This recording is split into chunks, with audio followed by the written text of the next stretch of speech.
Hello dear student, आपके अपने channel Aravalli online classes में आपका स्वागत है।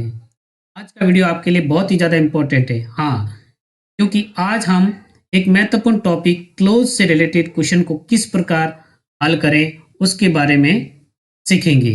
देखिए दोस्तों, इससे पहले मैं बता देता हूँ कि कक्षा 12 क्लास 12th में क्लोज से रिलेटेड 2 क्वेश्चन पूछे जाते हैं और इनके टोटल मार्क्स होते हैं 2।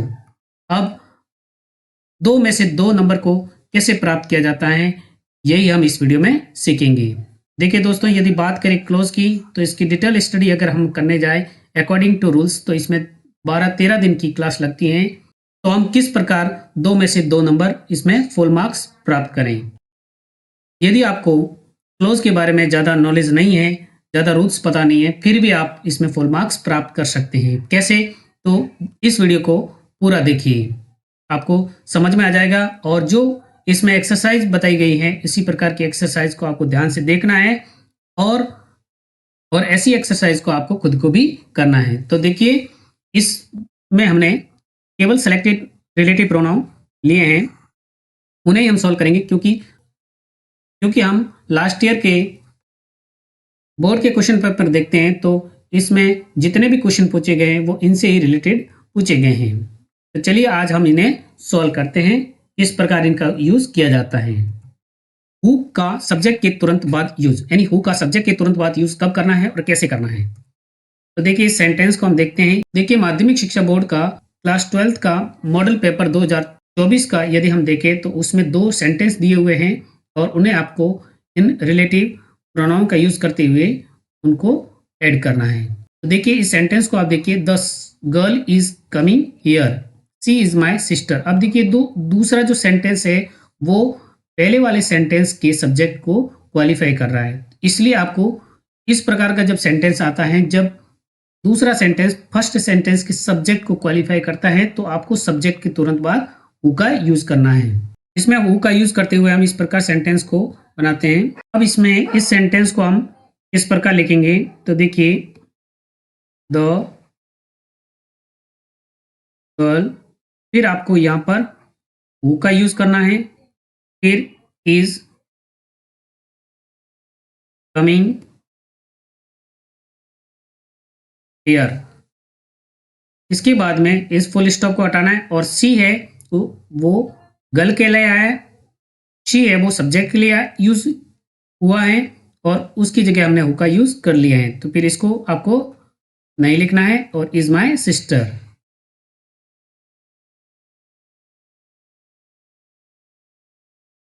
इस प्रकार इस सेंटेंस को आपको लिखना है। नेक्स्ट देखिए, second, the boy is my friend, he broke the table. अब देखिए, किसने टेबल तोड़ा? द बॉय ने। तो यहां पर भी आपको सब्जेक्ट लिखना है, उसके बाद में आपको हु लिखना है। अब देखिए, यहाँ पर मेन एक्शन क्या है? Broke the table. अब इस ही को हटाना है क्योंकि ही बॉय के लिए आया है और उसकी जगह हमने ही के लिए हु का यूज किया है। तो ही आपको नहीं लिखना है, ब्रोक द टेबल।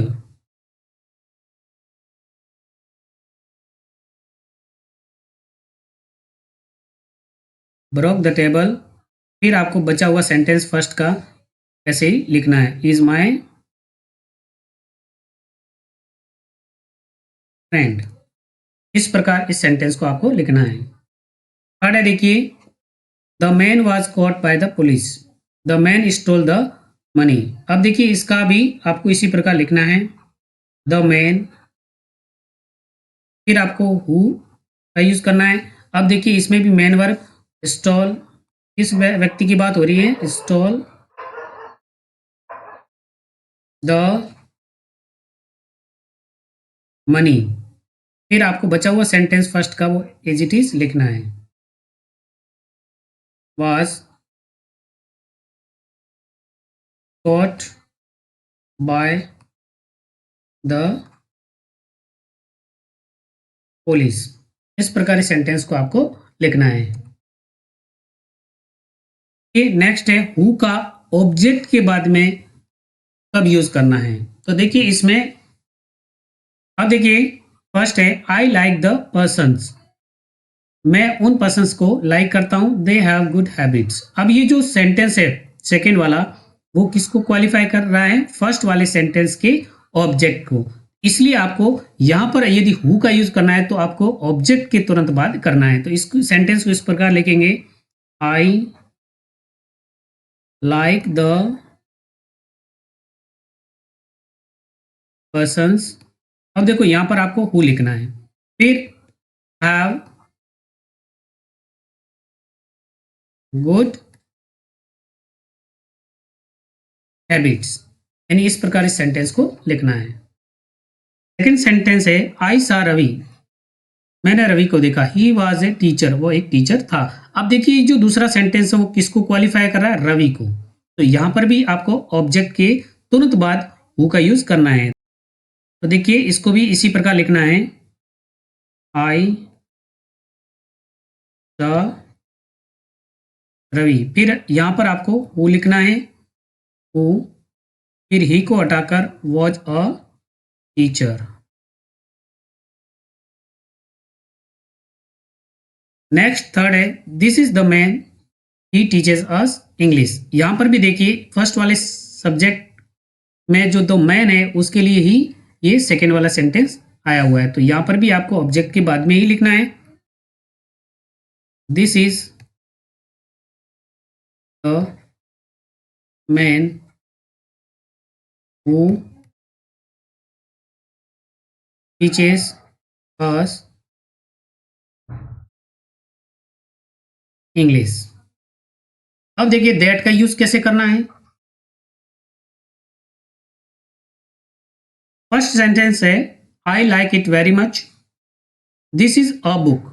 अब देखिए इसमें इस सेंटेंस में आपको दैट का यूज करना है, तो सेंटेंस को पहले अच्छे से रीड करना है। देखिए आई लाइक इट, इट किसके लिए आया है? अ बुक के लिए। अब इसमें आपको मेन सेंटेंस कौन सा है? दिस इज ए बुक, क्योंकि हम इसी को ही, इसी के बारे में हमारे को बताना है कि मैं पसंद कर रहा हूं किसको? This is a book. तो आपको इस सेंटेंस को इस प्रकार लिखना है, दिस इज। अब देखिए ए की जगह हमारे को द लिखना है, क्यों? क्योंकि इस बुक को हम क्या कर रहे हैं? डेफिनेट कर रहे हैं। किस बुक को पसंद कर रहे हैं? इसी बुक को। This is the book. That, फिर दैट लगाना है, आई लाइक। अब ईट को हटाना है क्योंकि ईट बुक के लिए आया है, वेरी मच।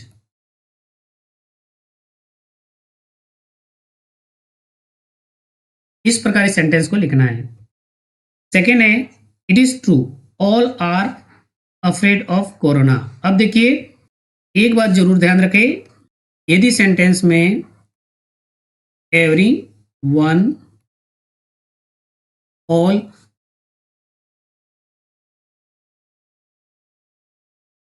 एवरीबडी ये दिए हुए हैं और वहां आपको हु या दैट का यूज करना है, तो इसमें आपको दैट को ही प्रेफर करना है, और क्योंकि ये सेंटेंस दैट से ही बनेंगे। देखिए इस सेंटेंस को इस प्रकार बनाएंगे, it is true that all are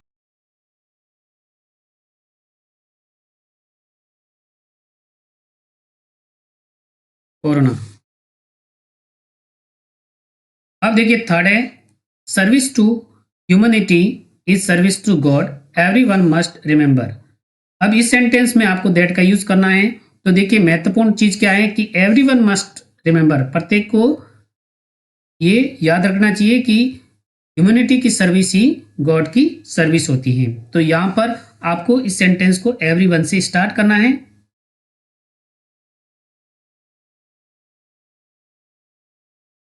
every one must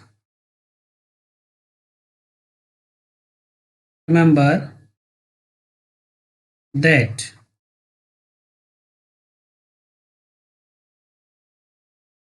service to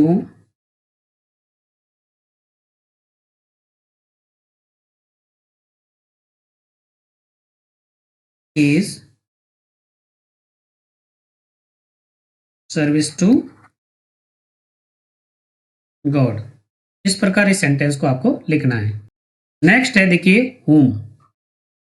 whom का सब्जेक्ट के तुरंत बाद, देखिए whom यानी किसे या किसको, इसका हम जनरली यूज ऑब्जेक्ट का पता करने के लिए यूज किया जाता है। तो देखिए इसका सेंटेंस में हमें किस प्रकार यूज करना है सब्जेक्ट के तुरंत बाद। Sentence first, the boy is my brother, you met him yesterday. अब देखिए यहां पर ये जो हिम है किसके लिए आया है, द बॉय के लिए। तो देखिए इस सेंटेंस को इस प्रकार लिखना है, the boy whom you met। अब हिम का यूज नहीं करना है क्योंकि ये बॉय के लिए आया है और उसकी जगह हमने whom लिख दिया है। yesterday is my ब्रदर, इस प्रकार इस सेंटेंस को लिखना है। नेक्स्ट है, the man was a shopkeeper, I help the man. देखिए इसको इस प्रकार लिखना है, द मैन, क्योंकि मैंने यहां पर देखिए फर्स्ट सेंटेंस है, उसको उसका जो सब्जेक्ट है उसी को ये दूसरा सेंटेंस क्वालिफाई कर रहा है। The man whom I helped। अब द मैन नहीं लिखना क्योंकि ये इसी मैन के लिए आया है, वॉज ए शॉपकीपर।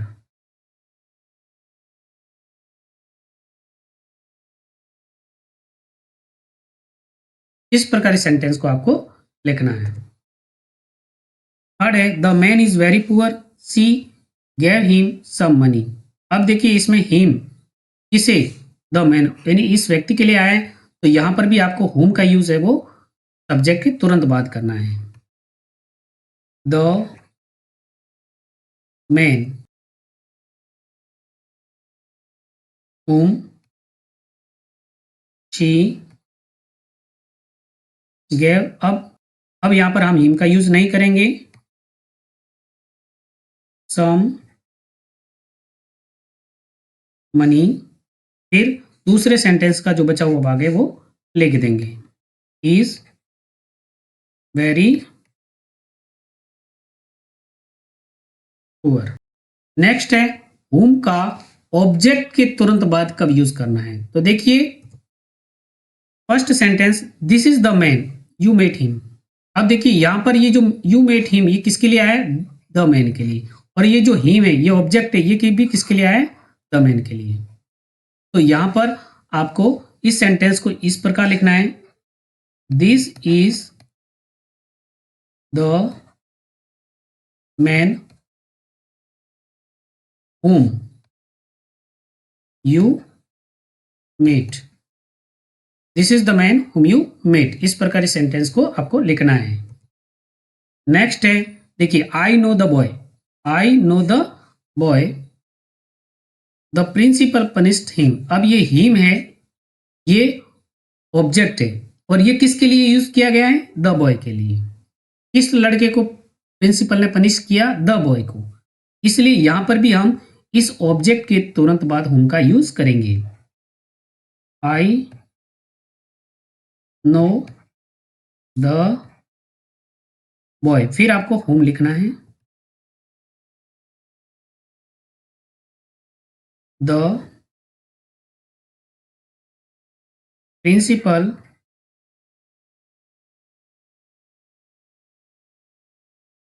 पनिश्ड। अब हिम लिखने की जरूरत नहीं क्योंकि हिम के लिए हमने whom का यूज कर लिया। थर्ड है, she is the teacher, we शा हर एट स्कूल। अब ये दूसरा सेंटेंस है, किसको देखा, द टीचर को। तो देखिए she is the teacher whom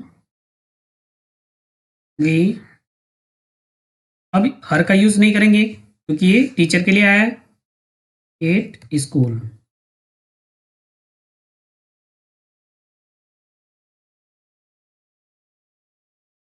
अब देखिए whom का यूज फिक्स प्रीपोजिशन के साथ में, कुछ प्रीपोजिशन होते हैं उनके साथ में whom का यूज किया जाता है। देखिए फर्स्ट वाला, the man is honest, I work with him.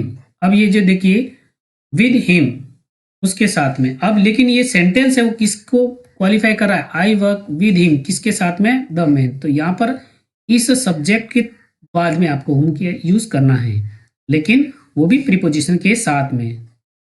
तो देखिए the man with home I work is honest. इस प्रकार इस सेंटेंस का यूज आपको करना है। नेक्स्ट देखिए दिस इज द बॉय। अब देखिए यहां पर this is the boy, I was talking about him. अब यहां पर ये जो सेंटेंस है वो द बॉय के लिए आया है। इसमें आपको इस सेंटेंस को इस प्रकार लिखना है, this is the boy about home I was talking. इस प्रकार इस सेंटेंस को आपको लिखना है। अब देखिए हुज का सब्जेक्ट के तुरंत बाद यूज कैसे करें। हुज यानी किसका, यानी यहां पर आपको उसका रिलेशन बताना है। देखिए फर्स्ट है Ram is a doctor, Ram एक डॉक्टर है, his father is a farmer. अब ये हीज फादर किसके पिता, राम के पिता। तो यहां पर ये जो दूसरा सेंटेंस किसके लिए आया है, राम। तो इस सेंटेंस को हम इस प्रकार लिखेंगे, Ram whose father is a farmer is a doctor. इस प्रकार इस सेंटेंस को लिखना है। सेकेंड है Kamala is an engineer, her father was a grocer. अब देखिए यहां पर भी जो दूसरा सेंटेंस है वो कमला के लिए ही आया है, यानी किस कमला की बात कर रहे हैं, जिसके पिता एक ग्रोसर थे। तो इस सेंटेंस को इस प्रकार लिखेंगे, Kamala whose father was a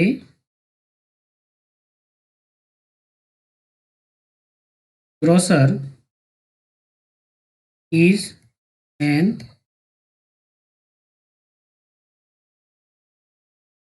engineer। Next है a student is loved by all, his character is the best. यहां पर भी देखिए अ स्टूडेंट हुज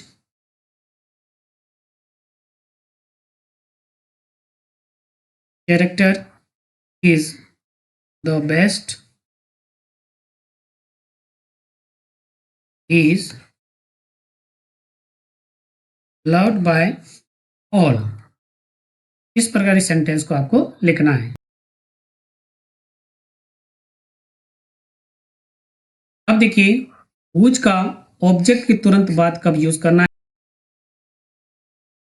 अब देखिए सेंटेंस को, I like the company of a person, the person thinking is positive. इस sentence में आपको हुज का ऑब्जेक्ट के बाद में प्रयोग करना है, क्योंकि देखिए I like the company of a person, मैं लाइक करता हूं कंपनी के एक पर्सन को जिसकी थिंकिंग पॉजिटिव होती है, यानी ये जो दूसरा सेंटेंस है वो इस पर्सन के लिए आया हुआ है। तो इसमें देखिए आई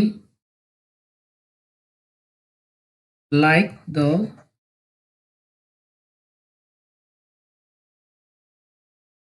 कंपनी ऑफ द पर्सन। अब यहां पर ये डेफिनेट हो गया,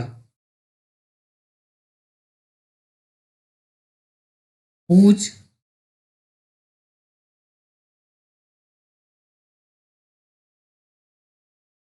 थिंकिंग इज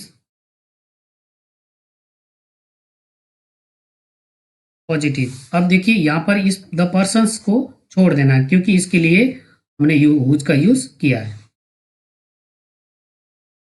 सेकेंड है her words are read widely, she is a well known author. अब देखिए सेंटेंस में ये जो फर्स्ट वाला सेंटेंस है वो क्वालिफाई कर रहा है सेकेंड वाले, यानी सी इज वेल नाउन ऑथर, वो बहुत ही जानी मानी ऑथर है, उसका वर्क वो रीड वाइडली, उसका वर्क रीड किया जाता है। तो आपको फर्स्ट में ये सेंटेंस लिखना है, she is a well known author whose works are read widely। इस प्रकार इस सेंटेंस को लिखना है। फिर आता है देखो व्हेन का यूज, एट विच टाइम और एट टाइम। जब, अब देखिए व्हेन का यूज कैसे करना है। First, this is the time he will make you a all then. अब ये देन, देखिए सेंटेंस को आपको इस प्रकार लिखना है, this is the time when he will make you a call. Next देखिए, I met him, I was in Udaipur. अब देखिए ये मैं कब मिला, जब मैं उदयपुर था। अब इसमें देखिए मेन सेंटेंस है आई वॉज इन उदयपुर, तो वेन हमें इसके साथ में लगाना है, when I was in Udaipur I met him. इस प्रकार इस सेंटेंस को बनाना है। देखिए थर्ड है she puts off the light the children had slept. ये आपके बोर्ड एग्जाम लास्ट ईयर के क्वेश्चन पेपर में आया था।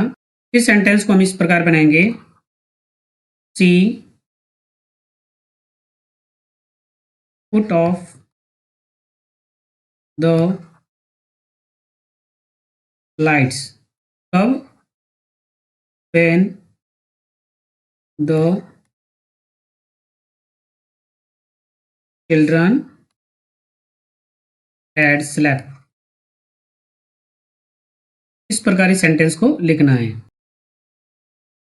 नेक्स्ट है देखिए वेयर का यूज। वेयर का यूज आपको किस प्रकार करना है, देखिए sentence, this is the hotel we stayed here last month. अब इस वर्ड को देखना है आपको, यहाँ यानी कहाँ पर, द होटल। तो इस सेंटेंस को इस प्रकार लिखना है, this is the hotel where we stayed last month. यानी आपको यहाँ पर हियर नहीं लिखना क्योंकि इसके लिए हमने वेयर का यूज किया। द होटल के लिए ये दूसरा सेंटेंस आया, तो आपको इसके बाद में वेयर का यूज करना है। सेकेंड है I live in the city I study there. There यानी वहाँ, कहाँ पर, इन द सिटी। तो देखिए I live in the city. अब सिटी के लिए ये देयर आया है, तो यहाँ पर आपको वेयर से इसको ऐड करना है, वेयर आई स्टडी। दोबारा ये देयर लिखने की जरूरत नहीं है। थर्ड देखिए the country is the second largest economy I made my career there. यहाँ पर भी आपको इसी के साथ में इस सेकेंड वाले सेंटेंस के आगे वेयर का यूज करना है। The country is the second largest economy where I made career. इस प्रकार इस सेंटेंस को आपको लिखना है। ज़्यादातर देखिए देयर, जिस सेंटेंस में हियर या देयर आ रहा है उसी के आगे आपको वेयर का यूज करना है। उसी प्रकार देन में भी वेन, उसी प्रकार वेन का यूज देन वाले सेंटेंस के आगे करना है।